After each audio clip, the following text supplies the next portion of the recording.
എൻ്റെ വീട്ടിൻ്റെ തൊട്ട് മുന്നിലുള്ള വീട്ടിൽ നിൽക്കാമായിരുന്നു കേട്ടോ. അപ്പം അത് ഓഡിറ്റോറിയത്തിൽ നിന്ന് വെച്ച് തന്നെട്ടോ ഉണ്ടായിനത്.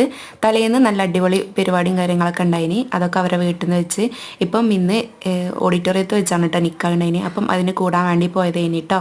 ചെക്കനും പെണ്ണൊക്കെ ഫുഡ് കഴിക്കാൻ വേണ്ടി പോയതേനി കേട്ടോ.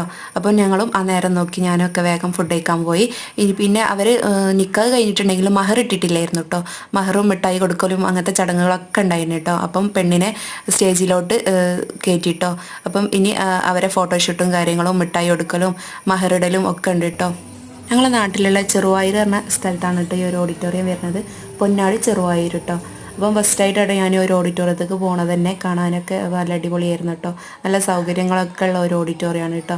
അപ്പം അവളിതാ മഹറും കാര്യങ്ങളൊക്കെ റെഡിയാക്കി. പിന്നെ അതൊക്കെ കഴിഞ്ഞ് അവൾ ഫോട്ടോഷൂട്ടും മിഠായി എടുക്കലും കാര്യങ്ങളൊക്കെ കഴിച്ചിട്ടോ. അപ്പം ഞങ്ങൾ പിന്നെ അവരെ ഫോട്ടോഷൂട്ടും കാര്യങ്ങളൊക്കെ ആയതുകൊണ്ട് ഞങ്ങൾ വേഗം പോകുന്നു കേട്ടോ ഫോട്ടോ ഒക്കെ എടുത്ത്. അപ്പോൾ ഓക്കെ ടാറ്റാ.